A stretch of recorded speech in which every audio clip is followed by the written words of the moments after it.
आज हम देखेंगे रिलेटिव प्रोनाउन। क्या होता है relative pronoun? The pronouns which are used to stop the repetition of noun in a sentence and also used to join sentences. Relative pronoun वह pronoun होते हैं जो सेंटेंस में इस्तेमाल किए जाते हैं किसी नाउन की जगह पर, जिससे उस नाउन की रिपीटेशन, उस नाउन का दोहराना ना हो सके, और साथ ही साथ इसका यूज किया जाता है सेंटेंसेस को जोड़ने के लिए भी। रिलेटिव प्रोनाउन ये रहे हु, हुम, व्हिच, हुज, दैट, यही इतने हमारे रिलेटिव प्रोनाउन है। अब देखिए, ये जिस नाउन के साथ इसका रिलेशन होता है उसी के साथ इसका यूज भी होता है। तो रिलेटिव प्रोनाउन का नाम ही ऐसा है, रिलेटिव प्रोनाउन, जिससे इसका रिलेशन होगा जिस नाउन से, जिस नाउन की जगह पे इसका इस्तेमाल किया जाएगा उसी के साथ ये लिखा भी जाएगा। जैसे सेंटेंस में हम देख सकते हैं, this is the boy who gave me a pen. यह वही लड़का है जिसने मुझे एक कलम दिया था। यह वही लड़का है जिसने मुझे एक कलम दिया था। यहाँ पर द बॉय, इसका रिलेशन है हु से। इस द बॉय को न दोहरा करके इसकी जगह पर हु का इस्तेमाल कर दिया गया है। ठीक इसी तरह से the milk which is pure is good for health. दूध जो कि शुद्ध होता है स्वास्थ्य के लिए अच्छा होता है। Take any pen that you like. कोई भी पेन ले लो जो तुम पसंद करते हो या जो तुम्हें पसंद है। The girl whose dress is white is honest. वह लड़की जिसका ड्रेस वाइट है वह ईमानदार है। अब देखिए यहाँ पर यही हु, हुम, व्हिच, हुज, दैट को छोड़ दिया जाए तो ये इंट्रोगेटिव प्रोनाउन में भी मिलते हैं, बट वहां इसका इस्तेमाल शुरुआत में होता है और आखिर में क्वेश्चन मार्क होता है। सिंपल तरीके से we can understand what is relative pronoun. इसको समझना अगर सेंटेंस में लिखा हुआ होगा तो ये अपने बाई तरफ कोई ना कोई इसके नाउन होगा जिससे इसका रिलेशन होगा, और साथ ही साथ ये सेंटेंस को जोड़ रहा है। जैसे इस सेंटेंस को अगर हम अलग अलग बोलना चाहें, this is a boy, he gave me, या the boy gave me a pen. यहाँ दो सेंटेंस अलग बनकर तैयार हो जाते हैं। जैसे this is a boy, the boy gave me a pen.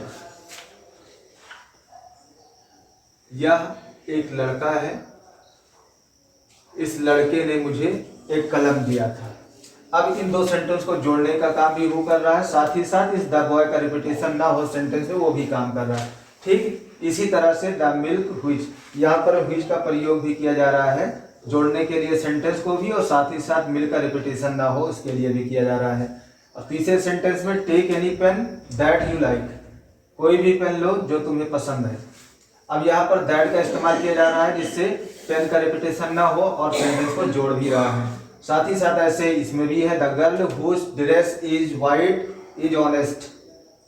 यहाँ पर हुज का इस्तेमाल जिसका गर्ल के लिए किया जा रहा है, इसका रिलेशन गर्ल से है। जिसके साथ इसका रिलेशन होगा इस प्रोनाउन का, जिस प्रोनाउन की जगह पे ये इस्तेमाल किया गया होगा वो इसके बाईं तरफ होगा।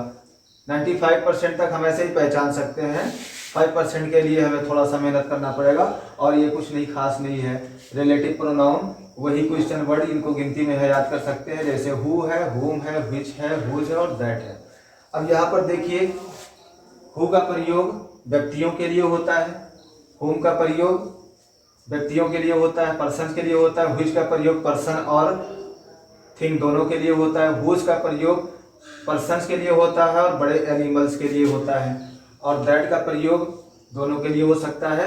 वैसे ज़्यादातर इस्तेमाल इसका निर्जीव चीज़ों के लिए होता है। जैसे यहाँ पर देखिए, take any pen that you like. ये पेन जो है ये एक निर्जीव वस्तु है, इस नाउन की जगह पर दैट का इस्तेमाल किया गया है। जो मीनिंग दैट का होता है वही मीनिंग व्हिच का भी हो सकता है। जैसे the milk which is pure is good for health. वह दूध जो शुद्ध होता है स्वास्थ्य के लिए फायदेमंद होता है, अच्छा होता है। ऐसे ही take any pen that you like. कोई भी पेन ले लो जो तुम्हें पसंद हो। तो जो की मीनिंग ये भी बनाता है, जो की मीनिंग ये भी बनाता है, जो की मीनिंग ये भी बनाता है, और ये बनाता है जिसका, जिसकी, जिसके। इस तरह से हम देखते हैं रिलेटिव प्रोनाउन गिनती में है, इसको केवल पहचान लेना है। रिलेटिव प्रोनाउन अगर सेंटेंस में यूज किया गया तो हम कैसे पहचानेंगे? There is nothing more than this. इतना हम कह सकते हैं, the pronouns which are use to stop the repetition of a noun in a sentence and also use to join sentences. Relative pronoun का इस्तेमाल किसी नाउन की जगह सेंटेंस में किया जाता है जिससे उस नाउन का रिपीटेशन ना हो, नाउन का दोहराव ना हो, बार बार दोहराया ना जाए, और साथ ही साथ उसी रिलेटिव प्रोनाउन का इस्तेमाल किया जाता है सेंटेंसेस को, वाक्यों को जोड़ने के लिए, जिससे हम एक सेंटेंस बना सके। जहां हमें दो सेंटेंस लिखने की जरूरत होती है वहां पर हम एक ही सेंटेंस लिख के काम चला सकते हैं। बात को बहुत ज़्यादा बढ़ा के ना लिखना हो, छोटे सेंटेंस में लिखना हो, तब हम रिलेटिव प्रोनाउन का इस्तेमाल कर देते हैं। और ये ग्रामर की वो चीज़ें हैं जिसको जानना बेहद ज़रूरी होता है। इनके जानकारी के बिना हम सेंटेंस बना नहीं सकते इंग्लिश में, जो कि सबसे डिफिकल्ट लगता है। हम लोग सब कुछ समझ जाने के बाद भी सेंटेंस नहीं बना पाते। सेंटेंस बनाना सीखना है तो पहले हमें सबसे बड़ी मजबूत पकड़ होनी चाहिए हमारी